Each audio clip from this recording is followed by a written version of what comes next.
Hello and welcome to this panel discussion on startups. With the signing of the Abraham Accords, much is being done to promote economic cooperation between the UAE and Israel. This includes setting up a $3 billion investment fund headquartered in Jerusalem. Investors in both countries are moving to strike details in a business environment transformed by the diplomatic breakthrough. One key sector that is likely to bring together the economies of the nations are startups. So, how will collaboration between Israel, often called the startup nation, and the UAE, which boasts an active startup ecosystem, increase business opportunities?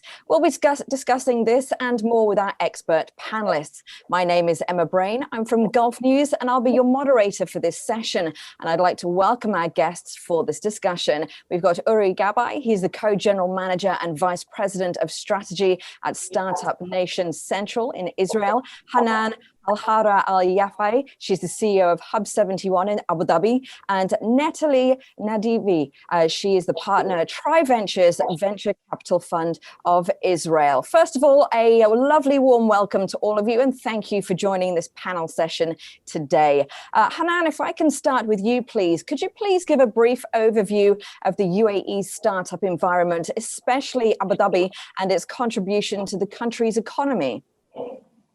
Great, thank you, Emma. So the UAE and mainly Abu Dhabi has a very forward-thinking government, and they have laid out a clear strategy as part of their agenda to innovate and move their economy away from oil and gas into a knowledge-based economy. And Abu Dhabi is home to Abu Dhabi Global Markets, ADGM, a award-winning international financial center that was set up by the UAE with the aim to be a catalyst for transforming the financial services sector by providing a progressive business and regulatory environment that is really designed to support startups and technology-based companies to be set up in the UAE and grow out of the UAE. And it is really part of Abu Dhabi's government's commitment to innovation and to transformation that the 50 billion accelerator program, Ghadan 21, was established and set up. Hub 71 is a flagship project of Ghadan 21, which is a tech ecosystem based in Abu Dhabi that is mandated to support startups, founders, bring together regulators, policymakers to really support entrepreneurs and help them set up their businesses and unlock the market for them. Wonderful. Thank you so much. And Uri, if I can come to you next, could you tell us a bit about Israel's high-tech sector? And it's an industry that has earned it the nickname, the Startup Nation. So if you can tell us about that, that would be great. Yeah, so thank you, Emma. So definitely, we deserve the name Startup Nation. It started from a book from 2008 by soul singer Dan Senior. Dan Senior, I think, was yesterday on the conference. But it's an ecosystem that evolved very much from just startups. Today we have, besides the entrepreneurial spirit, also almost 400 multinational corporations operating in Israel as tech hubs, as R&D centers. So definitely the startup, and then technology, deep technology is very much part of the Israeli innovation ecosystem. I think two very besides the entrepreneurship and the deep technology, there are two elements that are ingrained in the Israeli tech center, which is the close link to international financial markets. Most of the investments in the Israeli high-tech originates from outside Israel. Okay? Around 85% of the money comes outside Israel, so very strong connection to global markets, and it is very, very market-driven. Okay, it is an industry that going 30, 35 years ago, maybe the roots started from a collaboration between government and industry, but today it's very, very much market-oriented, software-based, very versatile. You take the deep tech, you take the entrepreneurial spirit, market-driven, connection to international markets, all of them. You have 600-700 new startups every year. That's a very vibrant ecosystem and very adaptive. Okay, just one sentence about adaptive. Look, in the beginning of the year, we were all, like the entire world, we were shocked by the coronavirus and what will happen to our, precious tech industry. Our data, the Startup Nation Central Finder database, indicates that it was a record-breaking year for Israeli tech companies. We almost reached the landmark of $10 billion investments in Israeli companies. If you told me that in May, I said, okay, there's no way that this ship will keep sailing so fast, and it's only because it's adaptive. It's adaptive. It reinvents itself, and as Hanan said so beautifully. I mean, we're moving from the 20th century was all about oil, 21st century all about tech, software innovation. Mm-hmm. And Hanan, if I can come back to you, why is the new partnership between the UAE and Israel a win-win for startups and SMEs? So since the announcement of the normalization of the ties between UAE and Israel, we've already seen quite a lot of deals that have been signed with the purpose of boosting the economies both in Israel and the UAE. Right now, the UAE is, over the past couple of years, really positioned itself as a thriving ecosystem for startups in the region. It is more than 1/3 of startups in the Middle East and North Africa outside of Israel are based here in the UAE. And we think that over the past, especially because of COVID, there has been fast digitalization of quite a lot of efforts and acceleration in the way the business, the governments are working, that there's a huge opportunity for startups from all over the world, including Israel, to tap into this market. So we feel like there could be a huge opportunities for startups in Israel to tap into the growing market here, but also for the startups here to tap into the very mature and advanced and sophisticated startup ecosystem and technology ecosystem in Israel. Okay, and Uri, what specific advantages of the Israeli startup sector are there that can benefit the UAE? So I think that when you have a strong software-based ecosystem, it has applications in a versatile industries. Okay, so just looking at the complementarity between the Israeli ecosystem and what's happening in the Emirates, you can think about fintech. Okay, the financial center, the very sophisticated, very strong financial center in the Emirates, and the boosting fintech scene in Israel. We just had an explosion of fintech investments and fintech technologies in the last 3 or 4 years. Investments are almost $2 billion just in fintech. So you can think about these kind of collaborations. And another real, we're all Middle Easterns. Middle Eastern, it's a beautiful region, but it's desert. Let's admit that that's practically a desert. Okay, so everything about desert technology, water technology, all these kinds of collaborations around mutual challenges, linking them, bridging them by technology, by innovation, based on trust, based on doing things together from a mutual place of learning and forming this kind of collaboration. I think endless potential. And Natalie, thank you so much for being patient. And if I could come to you now, off the back of what Uri and Hanan have been saying, how do you see this partnership between the UAE and Israel playing out for startups? So, I'll start and I'll say I think it's really unique and special, and I feel very lucky that in our lifetime we're able to see something so unexpected with so much potential develop before us.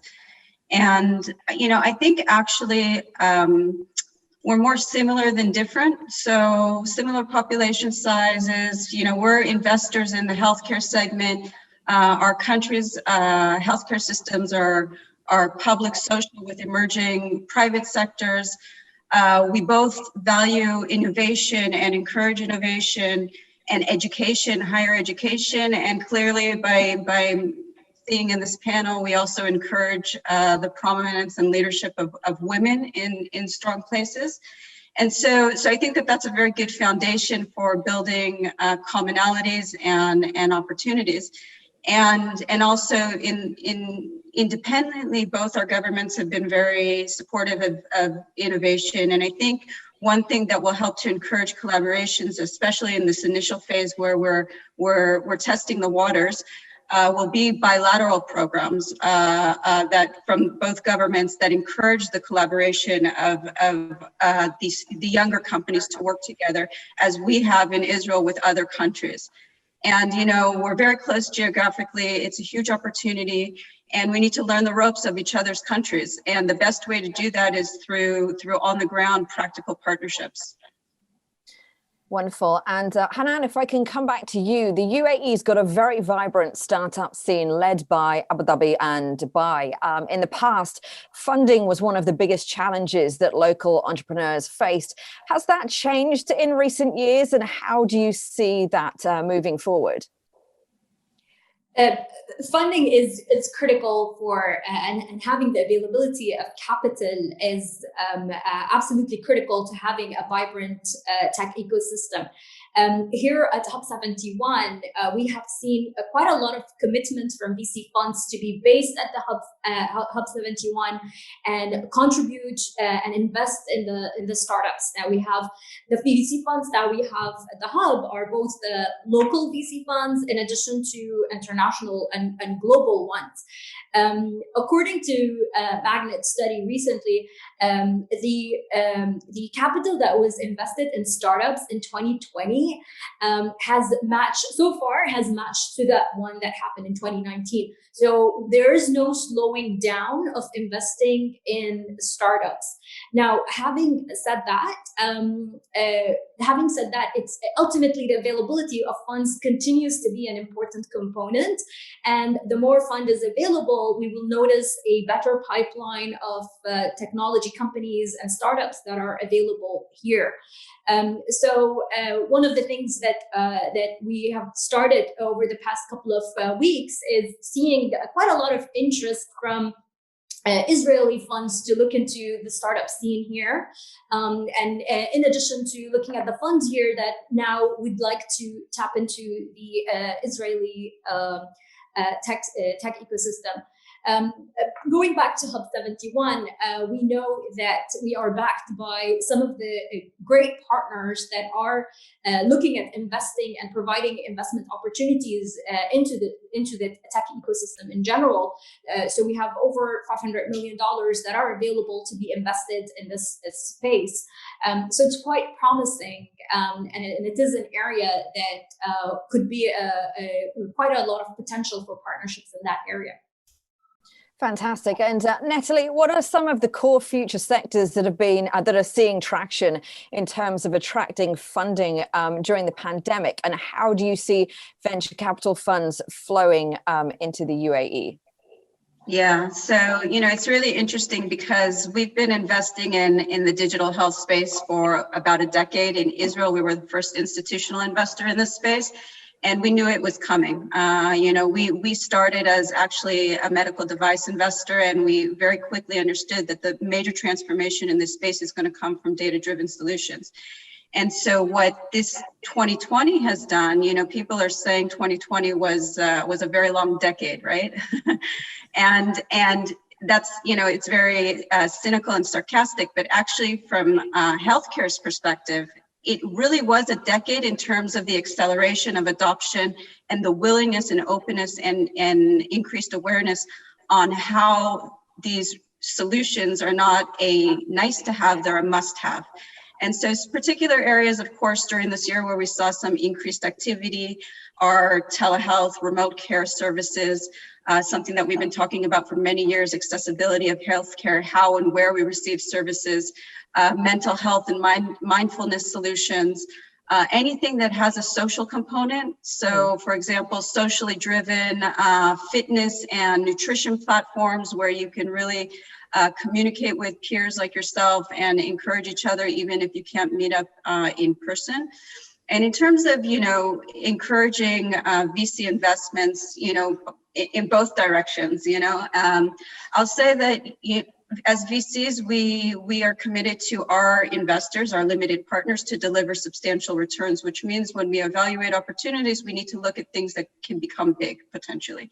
And so it encouraged, as we do also for the companies in Israel. Israel is a small market. It is not the market, that the companies are building towards. They can develop and innovate in here in Israel, but they really are outward looking.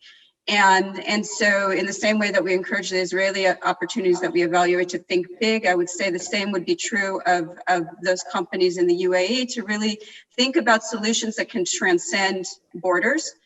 And just to touch upon what Ori said earlier, a few areas that we're very interested in is just really the verticalization of healthcare. So seeing not just fintech solutions, but fintech solutions for healthcare, and changing how and where we pay for healthcare, for example, insurtech for healthcare, cyber for healthcare. So we're seeing a lot of opportunities in bringing the best of the tech world into healthcare.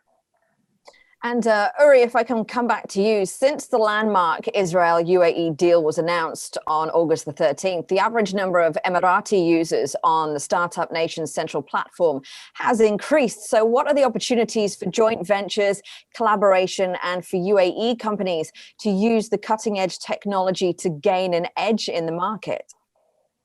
So we definitely, when we look at searches at the platform, the Startup Nation Center Finder platform, we can see a lot of searches from the Emirates around cybersecurity, extremely strong. Okay, it's 2020, everybody's engaging through digital media, obviously, so that demands cybersecurity. Second, agri-tech, going back to what I've said before, I think that's very important. And following on what Natalie said, digital health. Okay, we're all concerned about our health 2020, and I think this trend will continue. One thing that I see as a very strong point of collaboration is artificial intelligence, AI. That's probably the electricity of the next few decades. Very, very strong activity in the UAE. Around it, I think it's ranked third globally in government strategy. Israel is not doing that good on that front, but is doing very good in R&D. And AI demands both sides, demands the policy, demands the infrastructure, the regulation, the big data, and demands the technology, the R&D, the developers. I think the combination here could be tremendous. Let me add just a personal note, something that might be more wishful thinking, but I think education tech. That's not the first thing that we would think.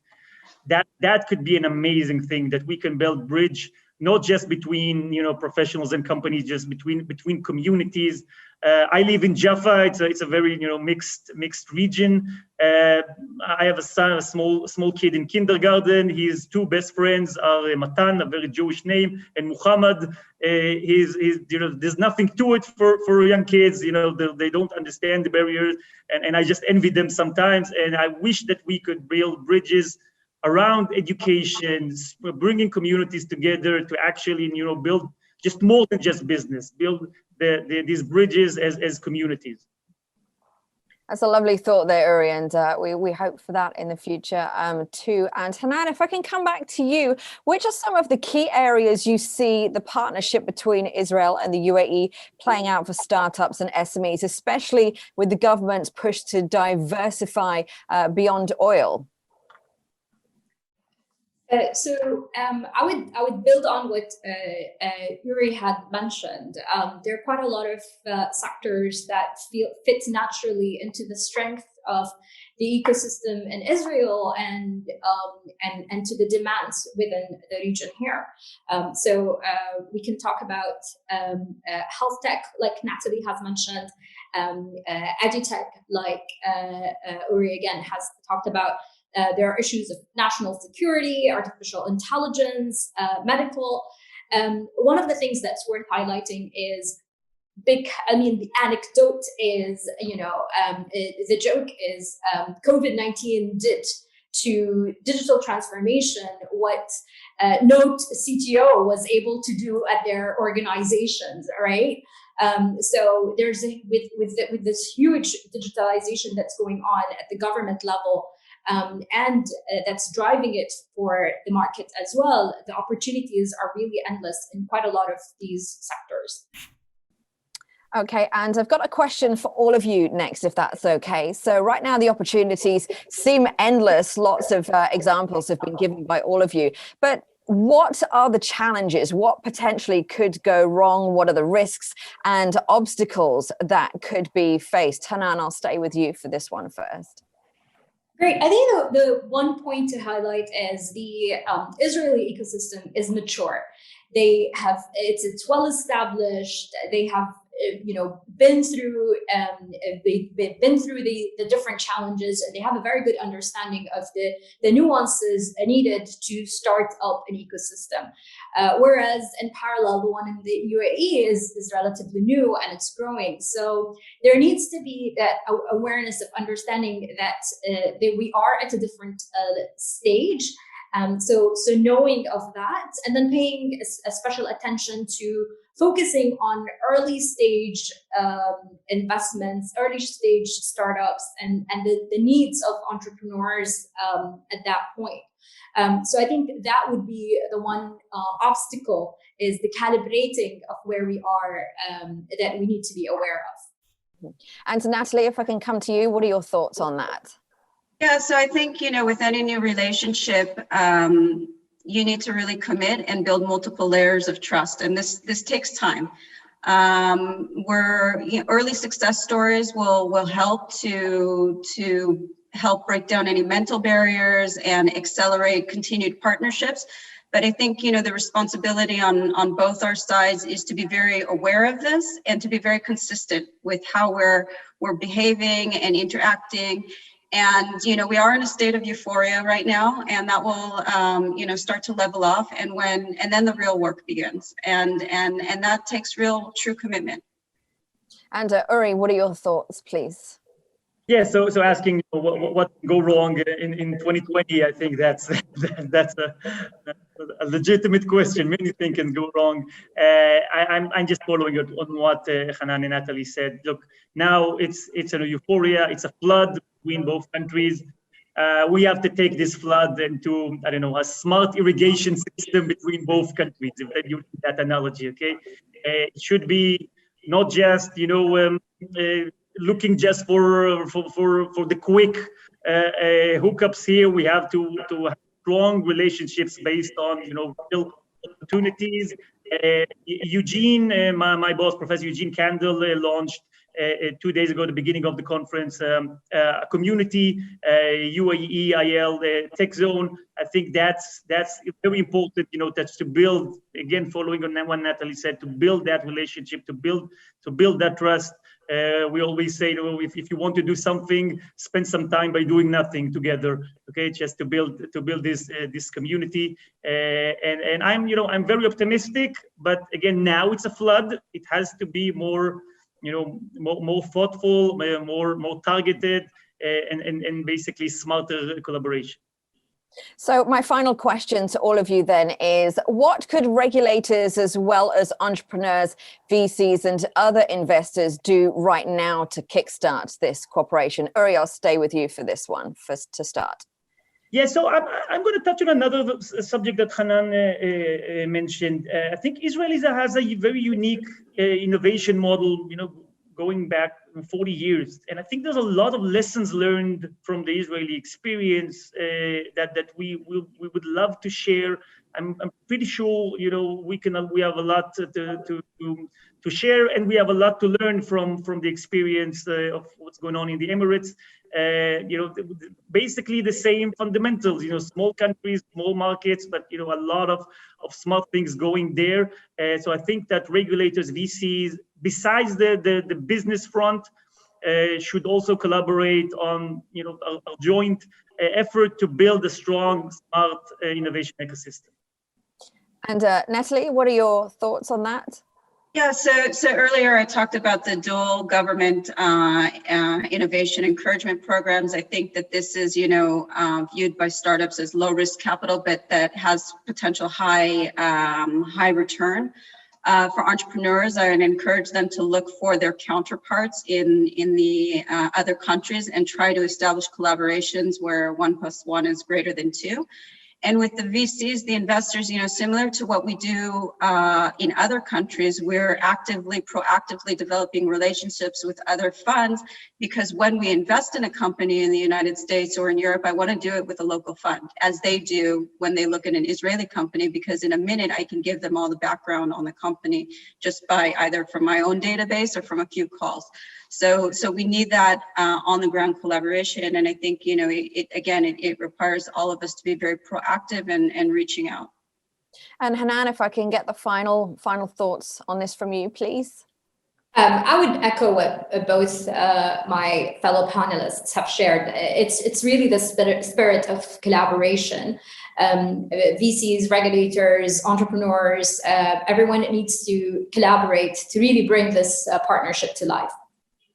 Fantastic. Well, on that note, I'd like to thank you all so much for taking part in this panel session on startups and collaboration between the UAE and Israel. I'd like to say a huge thank you to our panelists, Uri Gabay, Co-General Manager and Vice President of Strategy and at Startup Nation Central, Israel, Hanan Al-Hara Al-Yafai, CEO of Hub 71 in Abu Dhabi, and Natalie Nadivi, she's partner TriVentures Venture Capital Fund in Israel. Thank you so much to all of you for your wonderful insights on this topic, and we look forward to moving forward with great collaboration in the future. Thank you so much. Thank you.